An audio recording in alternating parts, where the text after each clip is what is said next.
That's the latest feature story news. Ross Cullen reporting from Paris.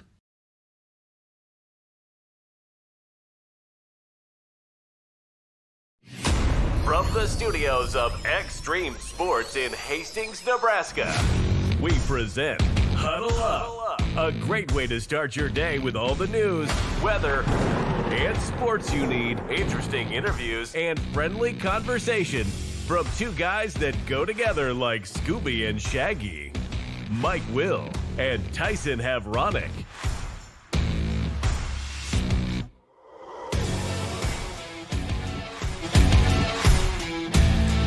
Well, good morning, everyone. Welcome to another edition of Huddle Up here on Extreme Sports, and welcome to a Monday, the 15th day of December for 2025. Mike Will, Tyson Havronic, ready to start your day the right way with all of the news, weather, and sports that you need to get out the door here this morning. A ton to talk about in the wide world of sports here today. Of course, the Nebraska volleyball team, devastating defeat yesterday to the hands of Texas A&M in the regional finals in Lincoln. It went 5 sets yesterday. Nebraska losing the final set 15-12. So the Huskers season is over, and Texas A&M will move on to the Final Four coming up beginning Thursday in Kansas City. The Nebraska basketball teams, they are still undefeated. Bryce Sanford scored a career-high 32 points for the Nebraska men, and Jamarcus Lawrence drained a last-second three-pointer to give Nebraska an 83-80 victory over Illinois on Saturday in Champaign. We'll talk about that coming up. The Nebraska women's basketball team, they're still undefeated. They beat Illinois State yesterday by a score of 85-44. Hastings College basketball teams are on the road on Saturday in Sioux City, and both teams came up short in their ball games against the Briar Cliff Chargers. Had some high school basketball to tell you about. And, of course, in the NFL, the late game last night, Minnesota knocked off Dallas by the score of 34-26. Tonight, the Monday night game will be Miami taking on the Pittsburgh Steelers. So that's just some of the things we'll be talking about here this morning as we welcome in Tyson Havronic from the Western Studios. Good morning. Yeah, good morning. You failing to mention in the opening segue about the Blazing Five. We'll be talking about that as well, getting caught up with the standings. One of us, at least, had another good week on that front, and so looking forward to another week. Looking forward to wrapping up the semester officially today with the old CCC potluck and gift exchange, and followed up by submitting grades, and then we start a nice long venture into Christmas break. So, lots to look forward to today. Unfortunately, if you're a Husker fan and a Chiefs fan like yourself, over on the Eastern Studios today, maybe not so cheery, maybe not so chipper of a way to start off our morning. No, I had a miserable week. Yeah, you did. Miserable weekend. Nebraska losing in volleyball yesterday. Well, we started Saturday. Driving up to Iowa and... Oh, yeah, in the snow.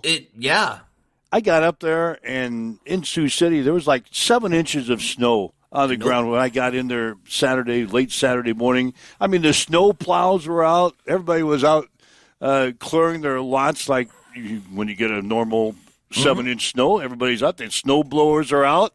Unbelievable. Hard to know. A miserable day. The Hastings College basketball teams did not play well on Saturday and lost a couple of games to Briar Cliff. So, it started Saturday. And Sunday, Nebraska losing in volleyball. The Chiefs losing yesterday to the Chargers. We lose Patrick Mahomes to a knee injury. And then I had to go Christmas shopping with the wife yesterday. Oh. So, that's the cherry. Yeah, all throwing all that all in one pot, all in one weekend. I can't say it was a real joyous weekend, but it's good to get back at things here on a Monday. Right? I mean, every Monday, fresh new start, fresh new opportunity to bounce back. And bouncing back, that's a good segue.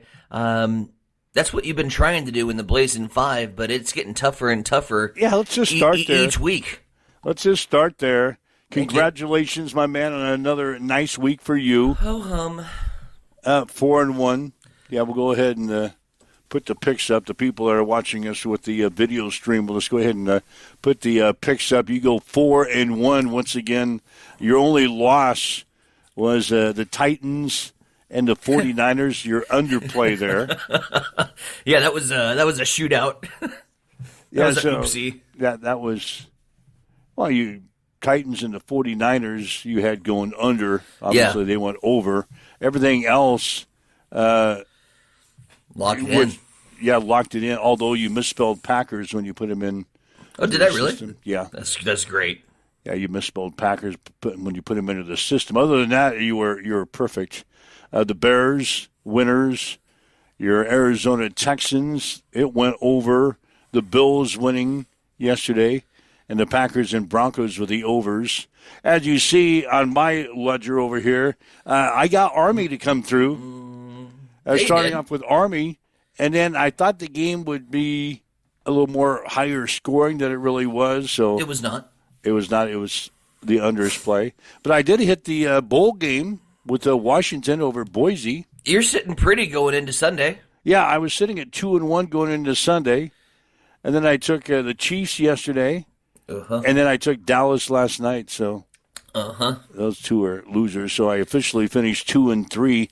As you see, the IT guy over here, he's just been hunkering right around that 500 mark all season long, and he's sitting at 2-2 right now. He's got the Steelers going tonight. He was winners on the Lions, or he was winners on the Bears and the Bills, and then he was losers on the Lions and the Cowboys. So, all right. Cheer up. I know, but... Cheer up. We got 8 wins this week. That means we're back to blazing. We're back to the Blazing 5? I'll carry your butts again. It's fine. Just give my back a break once in a while. You're sitting at 53-32 now on the season. 53-32. I don't want to brag, but... You're blowing us away. Throw that on VSiN, man. Yeah, you're blowing us all away. Shaner, our IT guy, is in second place at 42-42 going into tonight. And I am in third place. I'm in third place or in last place, sitting at 36-49. That is embarrassing. That is embarrassing.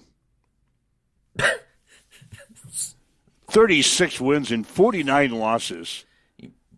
That's embarrassing for our Blazing 5. Anyway. Just wait till March rolls around. I'll be on page 3, and you can start laughing at me. It doesn't feel good. It's not a good feeling. No, page 3? That's bad. It's not a good feeling when you continue to go 2-3 every week. I've done it every which way. I've studied. Started good. I've just pulling out 5 picks as a gut feeling. I don't know what more I can do. I've looked myself in the mirror every Monday, and I just keep repeating, God, you're a loser. Well, that's really negative self-talk, and we have to have our Monday therapy session again, and it's okay. But here's the thing. Like, you started strong. You got 2 or 3 right out of the gate. You're looking good. The research that you did for the Army-Navy game to be able to pull Army out of your ass to throw into the Blazing 5 was good stuff. Was solid, sound strategy. But take a look at your 2 NFL games. Chiefs and Cowboys. Well, I bet with my heart on the Chiefs. Who do you have a soft spot for? Yep, I bet with my heart on the Chiefs. Can't use that. And probably for the Cowboys, too. Can't use the heart. I think the Cowboys are better than they really are. They didn't show it. No, they lost last night to Minnesota in pretty convincing fashion, 34-26. The Cowboys, after Thanksgiving, when they beat the Chiefs, I thought, all right, the Cowboys have turned things around a little bit. They look like they had figured it out. But now they have a 1% chance of making the playoffs. And their only path to the postseason, if you're a Cowboys fan, I know we got some Cowboy fans in the room, the only hope that you have in qualifying for the postseason is to win the NFC East. Now, to do so, the Cowboys will have to win their final 3 games of the season, and the Philadelphia Eagles will have to lose all 3 games if that does not happen, the Cowboys will be on the outside looking in, as well as the Kansas City Chiefs. We can slide into the Kansas City Chiefs if you'd like. The Chiefs yesterday losing to the Chargers by 16-13. And we lose Patrick Mahomes. In the process, he went out in the fourth quarter. Yeah, late in the fourth quarter, he went out, suffered a knee injury. It's an ACL injury. Mahomes is done for the year. And now they're saying he's going to miss all the off-season stuff, and he may not be ready for the season opener next year. So that's certainly not good news if you're a Chiefs fan. We got to see Gardner Minshew yesterday. That's the reason why he's the backup quarterback. Gardner Minshew. He came in after Mahomes was hurt, and he threw the deciding interception as the Chiefs were driving into field goal range to perhaps tie the game and force overtime. We wouldn't have probably won. No, we wouldn't have won it anyway with Gardner Minshew as the quarterback in overtime. So yeah, who, if you would have rolled back the tape 5 weeks ago before the Chiefs started to get some signs of life, you were calling for Gardner Minshew. I'm sorry I said that. That didn't age well. No. So now the Chiefs will have to make some decisions, obviously, in the offseason. They're missing the playoffs for the first time in 11 years.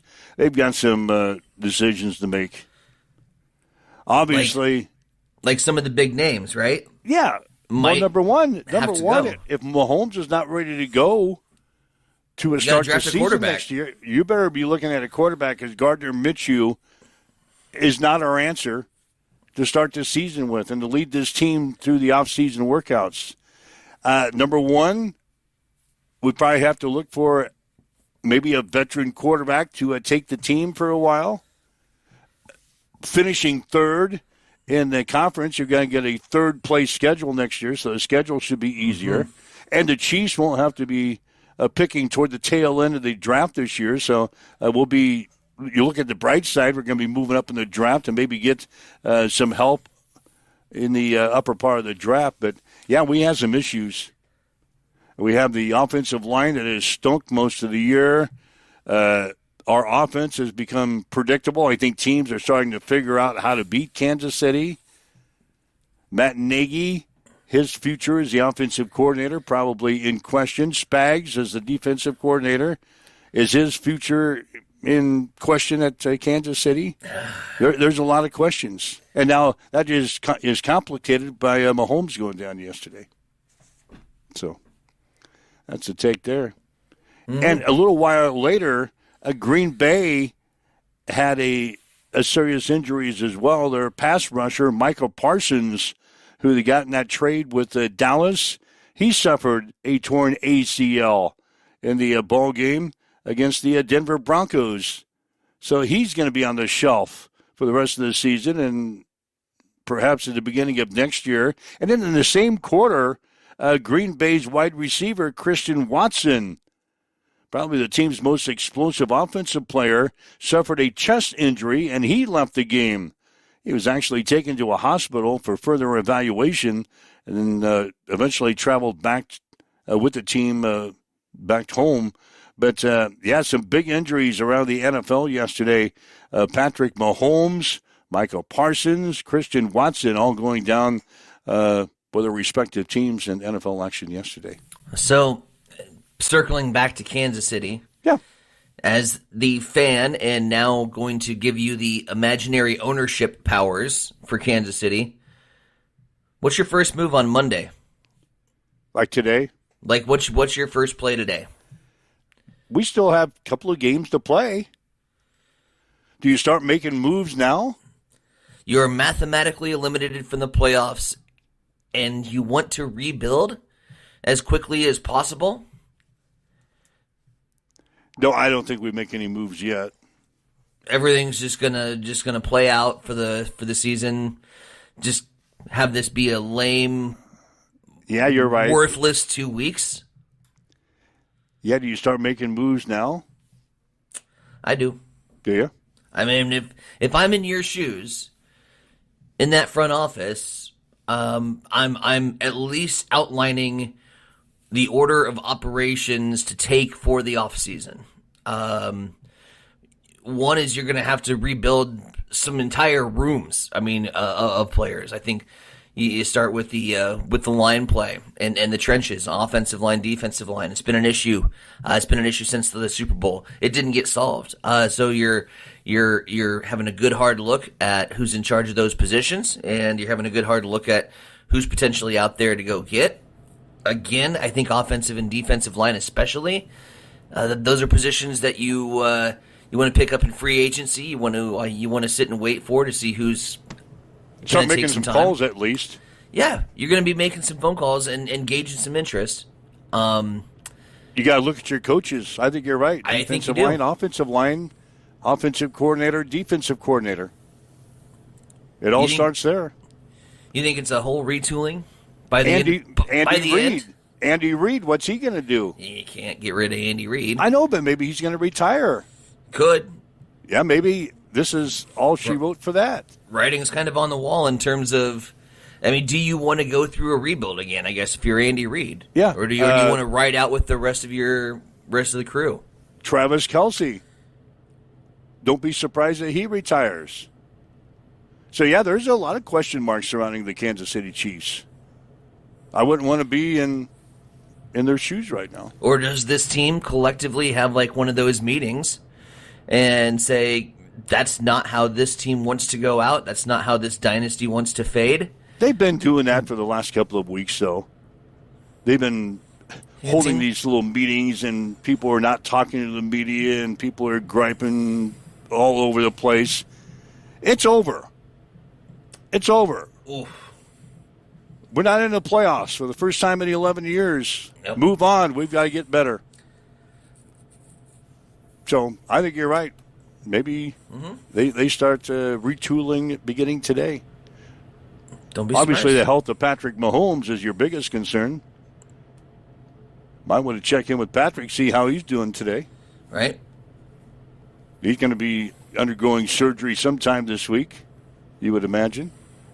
But that's what they're saying right now, that his surgery will come in the coming days. He will miss the team's off-season program, and his availability for the start of next season is in question. So right now, the Chiefs will play their final 2 games of the season and head into the off-season with Gardner Minshew. Let's go, Minshew. We got some comments coming in that we need to get to here. It's coming in fast and furious with Kansas City peeps. Somber Monday, Kansas volleyball, Nebraska volleyball, Kansas City football season's all done. That coming in from Ryan Martin. On the bright side, AC Hoops 4th grade boys, tournament champs. Yep, I was there. I was there for the first game yesterday. You're one thing that salvaged the sports weekend for you. Yeah, the AC boys 4th grade team. Rolled They kicked butt in the St. Paul tournament. 83-19. Tournament champions. They outscored their competition over the weekend 83-19. How's that? 4th grade Adams Central boys team. 4th grade basketball. Mike Indorf. AC boys were awesome. There were a few bright spots. Ties Buffalo Bills, Wisconsin Badgers, Downing, Texas. Yeah, we haven't even got to volleyball yet. Down in Texas. And you guys are glass half empties. It would be a quick turnaround for KC, says the man who pointed out the mathematical formula that gave Kansas City a 5% chance to make the playoffs, only to lose the very first game right after giving us the mathematical formula. So continue to hold on hope there, Shaner. I don't think it's going to be a quick turnaround. It'll be an ugly car crash. Yeah, that requires complete restructuring. We have a lot of problems. We have a lot of problems. I don't think it's going to be quick. What about Phillip Rivers? Hey. Phillip Rivers yesterday gets the start for Indy. Hasn't played in a game since 2020. He didn't light him up, but he wasn't bad. He completed 18 of 27 passes, 120 yards with a touchdown and 1 interception, which came on a desperation heave on the final attempt of the day. Seattle losing to Indy yesterday by a score of 18. Actually, Seattle beat Indy yesterday, 18-16. So the Colts are still in the playoff hunt. They've got 3 games remaining against San Francisco, Jacksonville, and the Houston Texans. But it looks like Philip Rivers, as long as he stays upright, he's going to be the starting quarterback for the Colts in the final 3 games of the season to try to bring the Colts to the promised land and get them into the playoffs in the AFC. That's just the thing is like, and that's going to be doubly frustrating, I think, from the Kansas City perspective because the Colts lost that game. They're in the playoff hunt with the Colts, or I should say were in the playoff hunt. So the door was open for you to have take advantage of the weekend, and Kansas City couldn't come through it. So obviously, again, don't want to rub salt in the wound, but that's got to be another sting. Phillip Rivers throwing a touchdown pass at 44. I think I can speak for all of us who hit the 40 and over age. Like, that's an impressive thing to do. I'm sitting here nursing a hip injury because I slept on my side wrong, and Phillip Rivers is over here 4 years older than me, just slinging touchdown passes in the NFL. So kudos to you, my guy. Russ Kindig chiming in. His 49ers are 10-4 on the season. Yeah, you played the Titans, so I'd hope you get to that 10th win plateau. And that's funny because the 49ers have been beaten on and battered on all season long, and they're just very quietly kind of taking care of business here toward the tail end of the season. Looks like the 49ers are going to make the playoffs, so kudos to San Francisco. I sat there yesterday. I sat there yesterday after the Chiefs were eliminated, and I told my wife, I said, you know what? I don't give a damn who wins in the NFL anymore. I was just in that type of a mood that if the playoffs start tomorrow, I don't really have a team that I have any allegiance for. I don't have a poll for anybody that's going to be in the NFL playoffs. I guess San Francisco, I could jump on the San Francisco bandwagon if I had to. I got to hop on the San Francisco bandwagon. I'm not a big Packers guy. No. I'm certainly not a big Bears guy if they make it. You wouldn't jump on Buffalo. I wouldn't jump on Buffalo if that was the last team in. Anybody else in the AFC? I don't have a real poll to. So no, I have no team that I would like line up and cheer for in the NFL playoffs. So I will find you a team this week to cheer for. Well, that is my new mission. San Francisco could be a team that I could lean on. That's such a cliche jump. Why? Chiefs fan, Cowboys fan, Niners fan. Come on. Like, do something unique. Well, I don't have any San Francisco attire in my closet. It's not like I'm jumping on their bandwagon. Pick one of the dogs. Pick like a Panthers. No. Why? I'd be out after the first week. I'd be in the same boat. I'd be feeling the same way if I jumped on one of those underdogs. You're out after the first week, and I'm on the same shelf as I am now. I'm back on the ledge. I'm back on the ledge like I was last Monday at this time. Fernando Mendoza, by the way, won the Heisman Trophy. Tree falls in the forest. Do you hear it? Yeah, he did. Quarterback for the Indiana Hoosiers. He's deserving, sure. I mean, it continues to go to the best player on the best team. Yeah. Which upset me a little bit. I think if you really, really, really eyeball test it, Diego Pavia is the best quarterback in college football, in my opinion. Plays for Vanderbilt, has a tougher time. Vanderbilt didn't make the college football playoffs, therefore Diego Pavia really didn't have an opportunity, I think, to put his resume out there. But I thought Pavia, the award itself continues to disappoint me year after year after year, because year after year, even though they say that that's not part of the criteria, it goes to the best player on the best team, and it followed suit again with Mendoza. So, yay! First Hoosier to win the Heisman Trophy since its inception in 1935. Pavia finished second, by the way, in the Heisman Trophy balloting. Mm-hmm. Notre Dame running back Jeremiah Love was third, and then the Ohio State guy. He finished in Just saying. fourth place. Just saying. All right, it's already 7:25. We got so much to talk about. Yeah, we haven't even scratched the surface on volleyball yesterday. Volleyball and basketball. Big win for the Huskers this weekend. God. Got it! I'm going to pass out. Best Velka call in my life. I haven't heard it yet, but I can just imagine. Oh, he even says in the call, I'm going to pass out. There were people that were calling into the Husker Sports Network very concerned that he actually passed out. Oh, God! I'm going to pass out. I've got to find it today. Oh, it's a classic. I've got to find it today. You'll have a good laugh. We should have had that. Well, if I can find it, we'll play it tomorrow. God. Anyway, Nebraska beating Wisconsin on a last-second shot.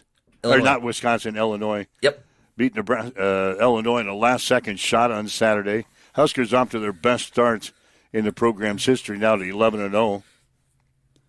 They'll take off basically this week because of finals, and then they'll play a game on Sunday against North Dakota before they break for Christmas, and then they'll come back and play on January 2nd with a tough game in the Big Ten against Michigan State.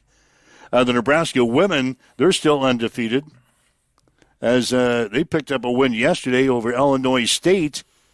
They allowed only 2 points in the first quarter yesterday, set a program record for the fewest points allowed in the first quarter. Jumped out to a 21-2 lead, and then miserably had to get through the next three quarters before the horn sounded to end the game. They take Illinois State out of their misery. Nebraska winning yesterday 85-44 at PBA. Likewise, they'll be off this week to concentrate on some studies. You are going to school to get an education, so what? It's final. Yeah, you're a new thing. You go to school and get an education. You're in finals this week. It's kind of an important week. So they'll take off this week as well. They'll play on Sunday against Cal Baptist at PBA. So it'll be a doubleheader on Sunday.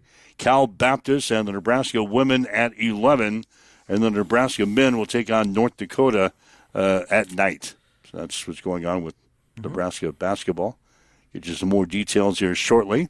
In fact, it's already 7:27. Let's get a quick news update this morning as you wake up with Mike and Tyson this morning on Huddle Up on Extreme Sports.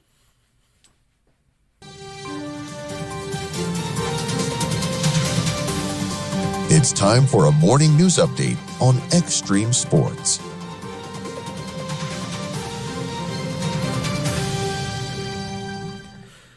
Starting off in the state capitol, where the Nebraska Legislature's Executive Board has voted unanimously to recommend the expulsion of State Senator Dan McEwen over allegations that he groped a legislative staffer at an end-of-session party last May. McEwen, who represents District 41 in the Amherst area, previously pled no contest last week to a charge of disturbing the peace related to the incident. The original citation was for public indecency. Governor Jim Pillen has called for McEwen's resignation, but the senator says he will not step down. The full legislature must approve a 2/3 vote for expulsion when it reconvenes in January. Meanwhile, the city of Grand Island has changed how crime information is shared with the media and the public, prompting concerns from local news outlets. Under their new policy, the Grand Island Police Department will no longer release the names of individuals arrested for felony offenses as it did in its daily reports, instead identifying suspects only by age and gender. Now, previously, full names and brief incident descriptions were provided each weekday. Reporters say the change makes it harder to find case details and slows public access to information. City officials describe the adjustment as a procedural change to the felony report dissemination. And that is a check of your local news. It is coming up on 7:30. We'll head over to the East Side Studios. Mike, what's the haps in sports? Well, the Nebraska volleyball team lost to Texas A&M yesterday in the NCAA Regional Finals in Lincoln. The Aggies beat the Huskers 25-22, 25-22, 20-25, 35-37, and 15-12. Harper Murray paced the Nebraska offense with 25 kills. Overall, Nebraska saw its 63-match home winning streak snapped, suffering their first home loss since December 1st of 2022. Texas A&M is now 27-4.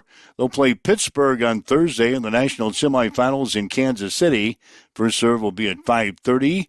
In the other game, Kentucky will face Wisconsin at 8. Bryce Sanford scored a career-high 32 points, and Jamarcus Lawrence drained a last-second three-pointer to give Nebraska an 83-80 victory over Illinois on Saturday in Champaign. Sanford scored 26 points in the first half, including the first 15 points of the game. Reich Mast added 17 points, while Lawrence finished with 14. Nebraska is now off to their best start in the school's history at 11-0. They'll face North Dakota on Sunday at PBA. Tip-off will be at 7 on BTN. The Nebraska women's basketball team remains undefeated following yesterday's 85-44 win over Illinois State. The Huskers held the Redbirds at just 2 points in the first quarter, the fewest points allowed by the Huskers in the opening quarter in the school's history, as Nebraska jumped out to a 21-2 lead. Petra Bozen led Nebraska with 14 points. Nebraska will play host to Cal Baptist on Sunday. Tip-off of the game will be at 11. Hastings College women's basketball team overcame a 21-point second-half deficit, but eventually fell to Briar Cliff 89-76 on Saturday in Sioux City. After hitting 49 three-pointers in the last 3 games, the Broncos converted on only 7 of 32 shots from long range against the Chargers. Bailey Kissinger had 21 points for the Broncos, who fell to 8-4 on the season, 5-2 in the conference. They'll play at the College of St. Mary's on Wednesday. Tip-off of that game will be at 6. Hastings College men, they lost to Briar Cliff 90-75. The Broncos trailed just 39-37 at halftime, but was outscored 51-38 in the second half. Ben Boudreau had 21 points for the Broncos. Hastings now 2-10. They're 1-6 in the conference. They're in Texas this week. They're going to play Houston Tillotson tonight. Actually, tomorrow night they'll play that game. Tip-off will be at 6. High school basketball from Saturday. Grand Island Central Catholic beat the Hastings High boys 65-42. The Tigers are now 0-4. St. Cecilia beat Blue Hill 57-46. The Hawks are now 1-3. Girls basketball from Saturday. St. Cecilia defeated Blue Hill 61-18. The Hawkettes are now 3-1. Again, in the late NFL game last night, Minnesota got by Dallas 34-26. Tonight, Miami plays at Pittsburgh. That's a check on your sports headlines at 7:33 on Extreme Sports. It's time for a morning weather update on Extreme Sports with Chief Meteorologist Tim Jones. After a frigid weekend and a round of frozen precipitation Saturday, Monday brings much warmer weather. 54 today is the high, plenty of sunshine, southwest winds 5 to 10 miles per hour. 26 tonight for the overnight low going into Tuesday morning. 57 and mostly sunny on Tuesday. 30 is overnight low heading into Wednesday. 55 Wednesday. 41 on Thursday and 50s heading into the weekend. That's a check your forecast. Have a great day. As you wake up, get going. Clear skies, southwest winds at 9. We've got 27 degrees in Hastings at Extreme Sports. I'm John Butler, funeral director and owner at Livingston Butler Volland Funeral Home and Cremation Center in Hastings. And I'm Nikki Butler, the advanced funeral planning specialist. Whether you choose a traditional service, cremation, or a unique memorial service, our experienced staff is here to help guide you through every step. Visit us at lbvfh.com to learn more about our services and how we can support you. Livingston Butler Volland Funeral Home and Cremation Center. We are here when your need is greatest.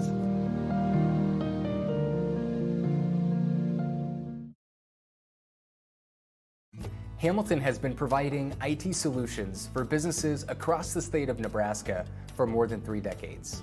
We know that Nebraska businesses are a driving force of support for the communities in which we live and work. We keep them connected and protected by delivering cybersecurity, hosted phones, and managed IT. We are grateful to be part of our Nebraska communities and to support their technology needs. More information at Get ready for the ultimate trivia experience with Extreme Sports Trivia. Play from anywhere at home, on the go, or at your favorite bar or restaurant. Compete live against players from all over in real time, answering questions across categories like sports, pop culture, Marvel, and more. Want to see how you stack up? Track your progress with live leaderboards and aim for the top spot. It's free, fun, and super easy to play. So what are you waiting for? Sign up today at extremesports.com trivia and start playing now.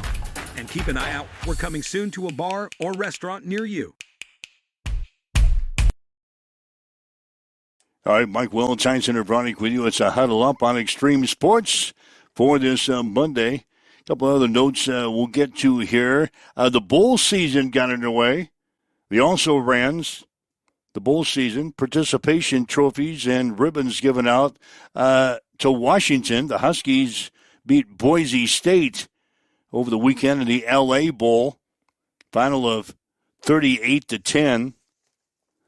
In the Cricket Celebration Bowl over the weekend, South Carolina State over Prairie View by the score of 40-38. And the bowl action will resume on Thursdays. We're gonna slide into the bowl season now. The Thursday game will be the Salute the Veterans Bowl.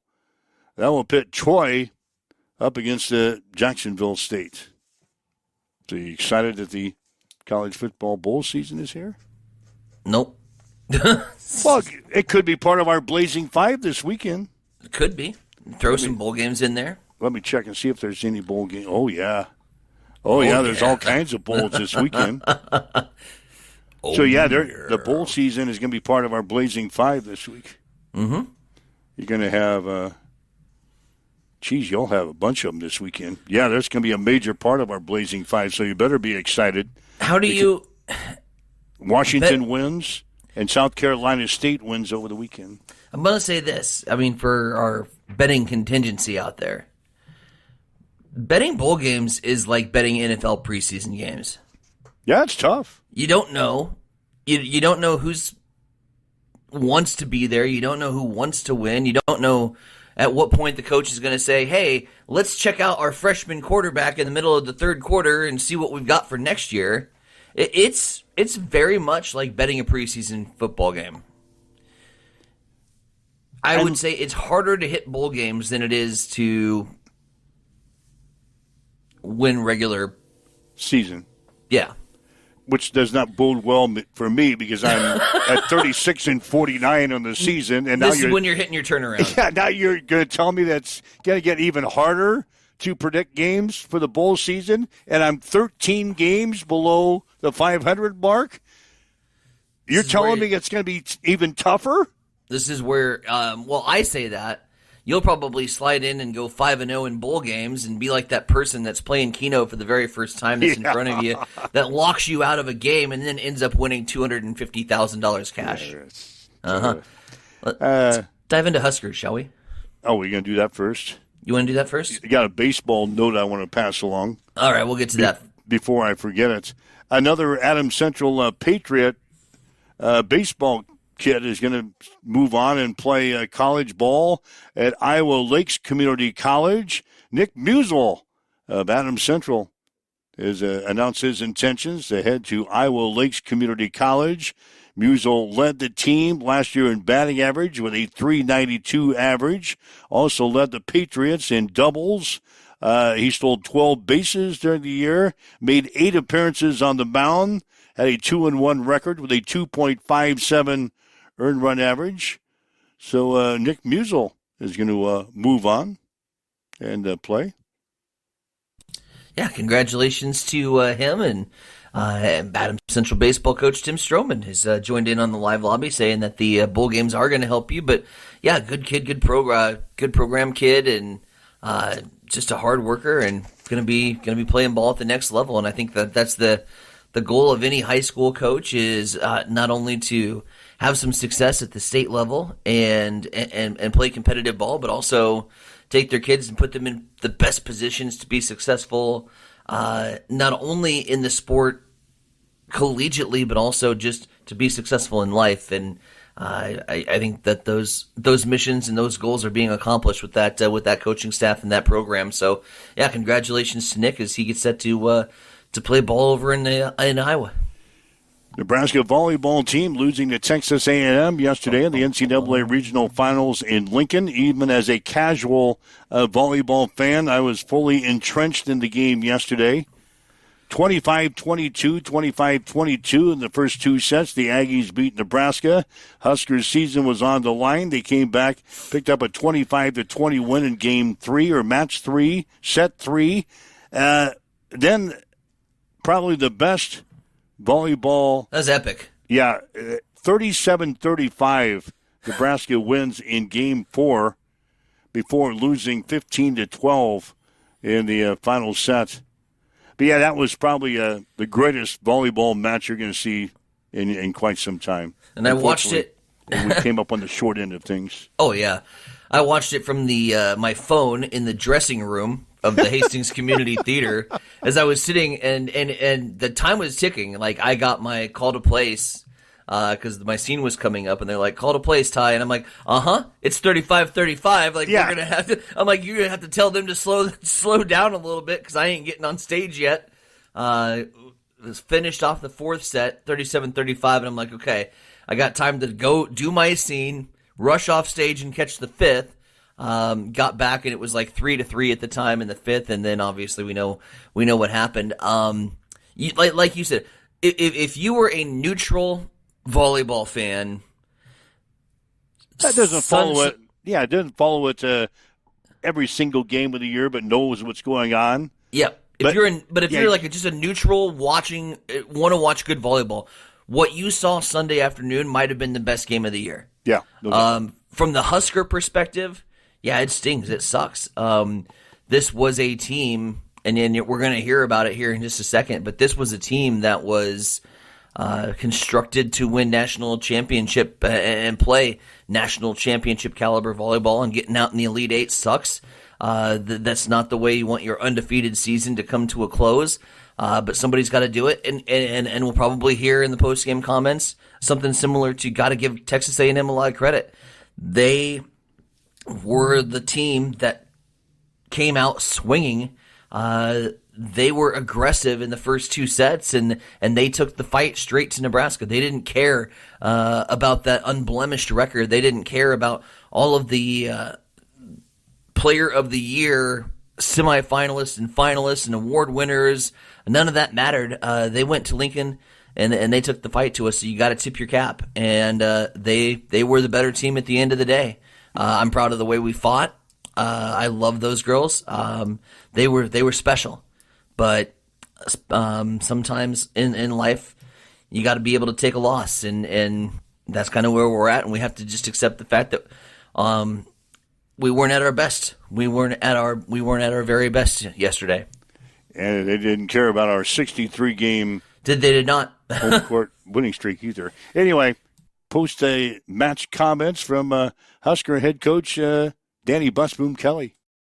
Obviously, a really awesome game by Texas A&M, and they played like they had 6 seniors on the court, and I'm proud of the way we fought back, and we played our hearts out and had a lot of things against us this week, and we still were that close. So I'm just proud of the way we finished that match, and I'm super proud of our seniors. And Danny went on to say it was a great season for the Huskers. I just think how this team really trusted each other and trusted the staff. And with it, I know it wasn't a completely new team, but I was new, and I felt like everybody just was super open-minded. And we went through this year, and we played with a ton of joy, had a lot of fun. We went super hard, and I think we maxed out. Like, what we had today, we maxed out, and that's always the goal at the end of the year, that you look back and, that's why as a coach, I don't feel like upset. I know we didn't make the Final Four. We're not winning a national championship, but we maxed out today. And when we can walk away from the last game of the season and feel like we gave it our all and look back and have no regrets. That's what I'm really proud of, and I hope these players don't have any regrets either.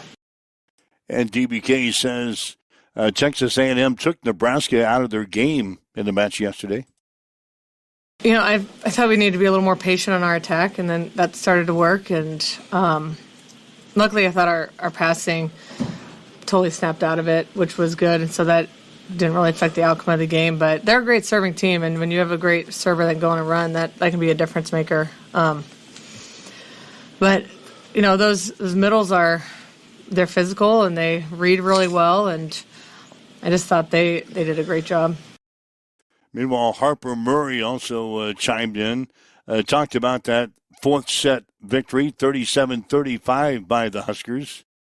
Yeah, oh, God. I mean, in moments like that, I feel like most of us probably aren't even thinking. Like, we're just going back to the basics, and we're all hyper-competitive, and I've never actually been in a situation like that with going that far. So, I mean, it's hard, but at the end of the day, like, whoever was going to win that set had more will, and obviously they took it in the fifth, but I think that set showed that we weren't going to just let them take it from us on our home court and in our gym, and it obviously didn't turn out the way we wanted, but I think we showed a lot of fight, and that's something to be proud of.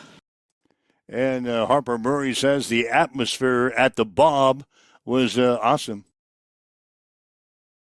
I don't know if I've ever heard Bob that loud. I know on T's play last week, I think it was against K-State, it was super loud. But, I mean, today it was so loud. And I've always said this, like, it's hard to beat us in our own gym.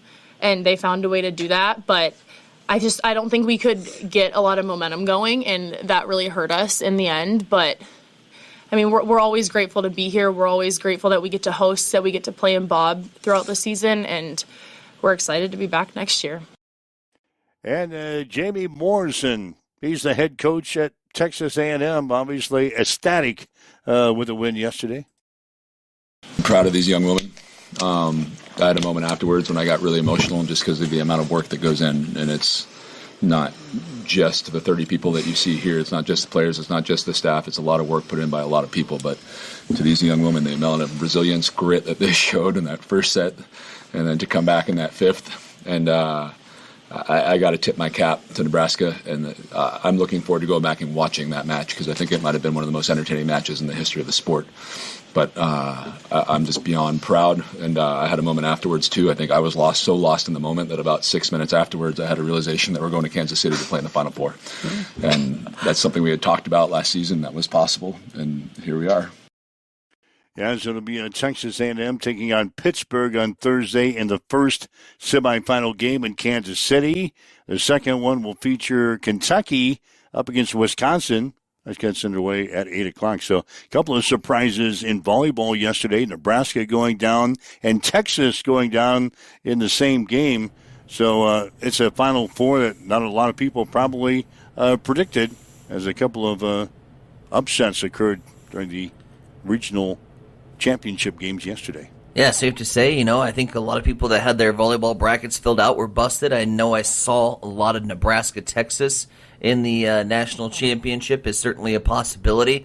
I had Nebraska-Kentucky with Nebraska coming on top. I think Kentucky was and still is the second best team in the country. I would still classify us as number one, that caught Texas A&M on a very, very, very good day. That said, again, you could tip your cap to the Aggies. I think that'll be a fun matchup with Pitt and the best player in the country that they have. Ultimately, yeah, at the end of the day, I think Kentucky will has a much clearer path to the national title, but you can't count out of Wisconsin. They're like a Tom Izzo in basketball. They're just a blue blood, and anytime Wisconsin's in the Final Four, you gotta be leery of that. So it should be some entertaining volleyball, even though Nebraska's not in it. This doesn't mean let's shut it off. This has been a sport that has continued to grow and continue to mature, and the product is unbelievable. And you saw a glimpse of that this past Sunday afternoon watching the Huskers and A&M. My encouragement to any of our listeners and viewers is just because the Huskers are out, don't tune out the Final Four, because I think it's still going to be some hotly contested, entertaining volleyball action. Yeah, if you'd like to go, there's probably plenty of tickets available too. My guess is a lot just hit the hit the market.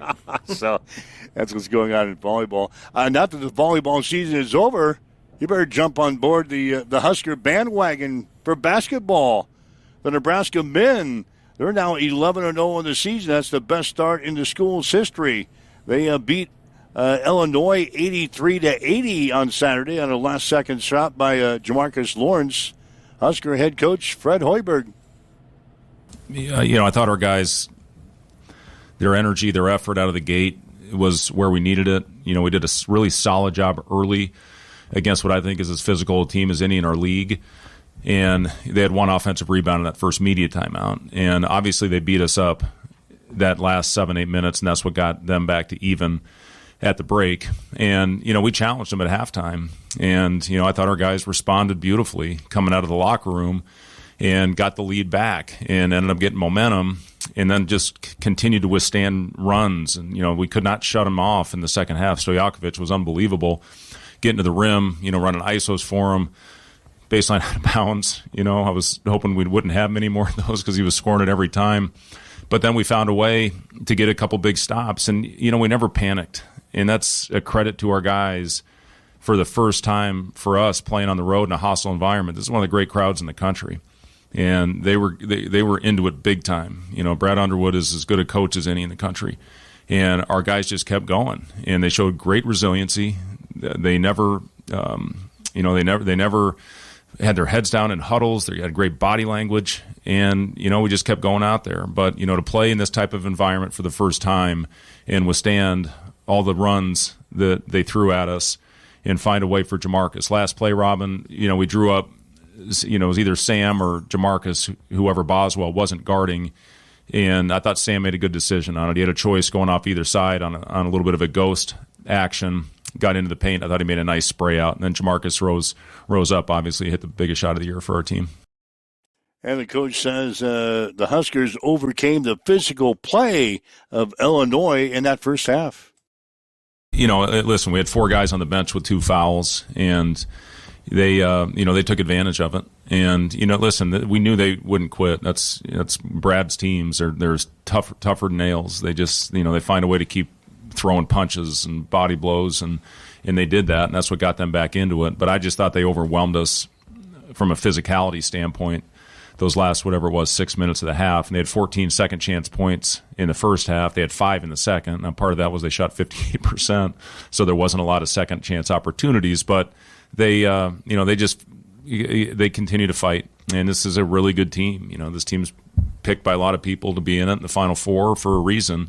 And for our guys to come out, this should be a good confidence builder for us. But at the same time, those guys in the locker room talked about we can't be satisfied. We got to find a way to put this one behind us. This was a hell of a week. We play our rival on Sunday, get 2 days to prepare for Wisconsin, who runs a million options off their continuity ball screen offense. And then you get 2 days to prepare for a completely different style with a booty ball that Illinois plays and going at matchups and saying you can't guard him. So, they pick on you. So it's just, 3 completely different game plans in 6 days with 2 days prep that you have to get yourself ready for. And our guys found a way to have really good mental days. We weren't very taxing on them in practice. Normally going into this Illinois game, you try to beat the hell out of your guys to show what it's going to be like. But, our guys, again, you got some age on this team, you got experience. I think a lot of them are battle-tested. And I thought they played with great composure. And Price Sanford, got to talk about him, scored his career-high 32 points in the ball game. In fact, he was on fire early, scored 26 points in the first half, including the first 15 points of the game.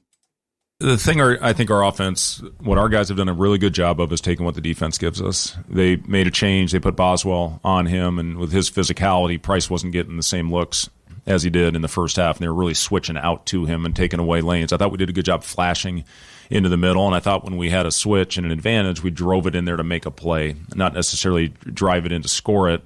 When they helped off, we made the right kick out, and guys benefited off that. But, Price had, 26 of our 37 at halftime, and we needed other guys to step up. We knew they would make an adjustment they did a good job of that. And, Price, I thought in the second half did a better job curling when they were taking away his three and getting to the rim. But it was good to see Sam knock down one.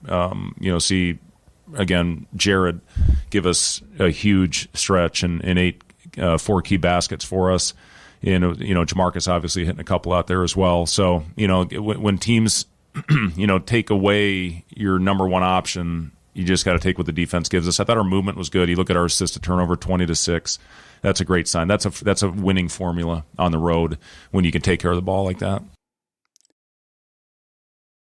And with a win, the Huskers are now 11-0 on the season, their best start in the school's history. Yeah, I told the guys this, that, they just accomplished something that's never been done in the history of Nebraska basketball. And, now the next test is how are you going to respond to it? And, that we talked about their phones, they're toxic. They when things are going great and all the good things that are being said about them, and on the flip side, when things aren't going well and all the negativity, can you tune all those out? We talked a lot about this game, putting up your walls. And our guys, I thought, did a good job of that. You could tell because of how we handled the adversity and continue to fight throughout this game. So, we'll see how we respond. We need a great week of prep. Last time we played North Dakota in the getaway game before the break, I think we were down 17 in the first half. It's a good team. It's a well-coached team. And, we got to end this thing the right way before the guys go home for a couple days for the Christmas break. But I'm proud of them. I'm not going to discount what they've accomplished because they should be proud of themselves for what they've done. We finally got to start at home in the Big Ten for the first time in 7 years. But to win your home and road game and to be 2-0, after these games, it's huge for your guys. And now we got to finish this thing off before we get back against Michigan State on the 2nd. And the Huskers 11-0 on the season. They'll take on North Dakota coming up on Sunday. Not to be outdone, the Nebraska women, they're also 11-0. They beat Illinois State yesterday by a score of 85-44. Got out to a 21-2 lead in the first quarter. Husker head coach Amy Williams says her team was locked in defensively from the get-go. Yeah, I thought that, Coach Keller obviously came here from Illinois State. It was kind of a personal game for her. She had our team very well prepared for this game, and I thought our kids were really glued into personnel early and trying to take away certain tendencies and the way we wanted to defend and guard. And then we kind of maybe let our foot a little bit off the gas there in the second quarter, but just an outstanding start after the previous game for us where we did not get off to a great start and I had to call the first time out. So just excited to see our kids kind of bounce back and do a better job with getting off to a good start in this one. And Amy went on to say her team has got to eliminate those little lulls that she was talking about to be a team to be reckoned with this year. And there's no doubt about it that all teams, but particularly when you play in the Big Ten Conference, it's going to take stringing together 40 minutes of really solid basketball. Every possession matters. And so we just keep emphasizing that message to our players is that it's going to take 40 minutes of disciplined defense, 40 minutes of disciplined box outs, 40 minutes of being disciplined with your pace, 40 minutes of being disciplined with deceptiveness, pass fakes, doing the little things. And, we haven't done that yet, and our kids know that. We're still 11-0. I think every team is striving towards not having those lulls. And the closer we can get to that, the sooner that we can get to that, the better. Again, the Huskers 11-0 on the season will play Cal Baptist on Sunday. Tip-off will be at 11 on PBA. You're listening to Mike and Tyson. This is Huddle Up this morning on Extreme Sports at 7:59. Have you checked the time lately? Good chance a Miletta Vista Winery is open. Hey, this is Mick with an update on our new hours. Tuesday through Sunday, we're open 11:30 to 3, and Fridays and Saturdays 11:30 till 9. Not sure what you want to enjoy when you get here? Well, Miletta Vista features award-winning wine, select beer, spirits, world-class foods, breathtaking views, and live entertainment. Visit MoletaVistaWinery.com. Check out our events page for music schedules and more. Don't forget to follow us on Facebook. Make your reservations now at Moleta Vista Winery, located on Highway 281, just north of St. Paul. Connet Auto Care is the trusted name in automotive repair and maintenance services in Hastings. We're a gold-certified Napa Auto Care Center. Our ASE-certified technicians have the Blue Seal of Excellence, receive continuous training, and are committed to providing the best service your vehicle can get. Whether it's preventative maintenance, major repairs, or just an oil change, Connet Auto Care is here for you.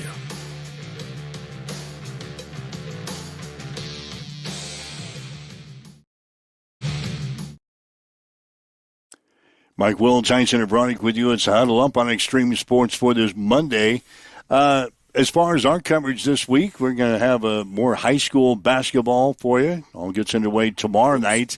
Adams Central playing St. Paul out at the Patriots Gym. 6 o'clock for the girls' game and 7:30 for the boys. We'll have the contest, both games here on Extreme Sports, beginning at 5:45 tomorrow night. Wednesday will be in Omaha for the College of St. Mary's and Hastings College. That'll be a 6 o'clock game in Omaha, 5:45 for the pregame show.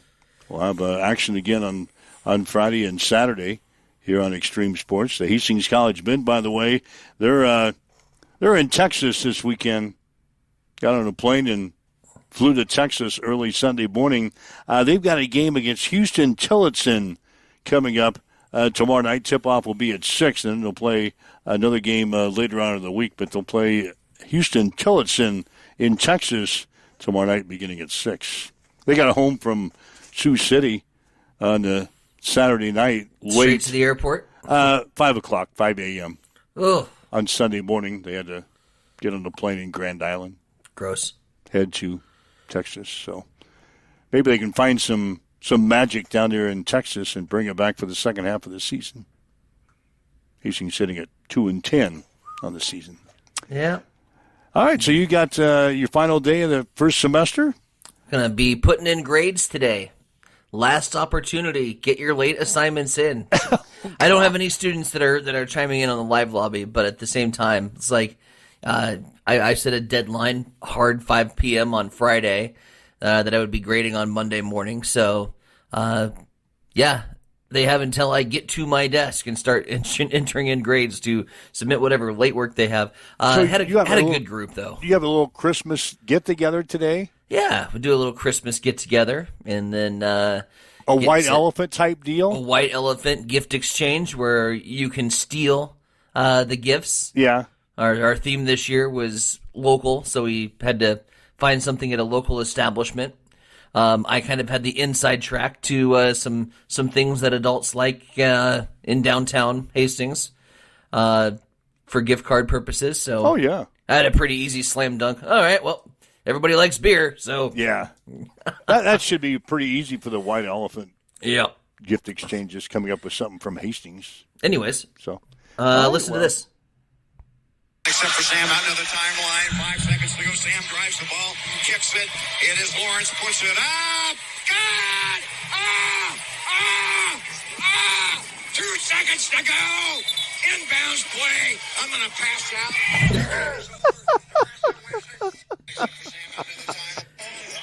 out. So there you go. The call. Good. He said good 4 times. 2 seconds to go, even though there was 0.2 seconds to go. Followed up by, I'm going to pass out. Kid Pavelka. He's been the voice of the Huskers for as long as I can remember. Yeah, over 1,000 games or something like that. Yeah, he's one of the best. That's great. Get a pass out. I'm going to pass out. It's a wonder he didn't. Yeah, it was a big victory for Nebraska on Saturday. And they keep... I know we're well past time, but they keep getting over every hurdle that we as fans put in front of them. Like every time we're like ready for our dose of reality. First it was Creighton. We're like, okay, here we go, gotta play Creighton. We've struggled against Creighton in the past. Then it was that contest against Wisconsin. Can we win our first Big Ten game? Then we go on the road and let's see how we look on the. Every time I've set up a spot for them to bring me back to reality, they have come through. They've come through. We're now talking about this basketball team, and we'll talk more about it tomorrow, in a completely different language than we're used to using. So we're going to have some vocabulary lessons on how to cheer for winners. I have a little experience with Duke. We've got Ryan Martin with KU. We've seen championship caliber basketball. I think we're starting to see it in Lincoln. Yeah, we got to start learning how to talk. Mm-hmm. So we'll do that tomorrow. Anyway, thanks for joining us today. If you'd like to listen to the comments we had from Coach Hoiberg, Coach Williams, Danny Busboom Kelly, the head coach at Texas A&M, download the podcast and listen to the show again. Good show for us today. We'll do it again tomorrow morning at 7 o'clock. It's Huddle Up on Extreme Sports. Have yourself a great day. You've been listening to Huddle Up on Extreme Sports, Central Nebraska's new home for sports.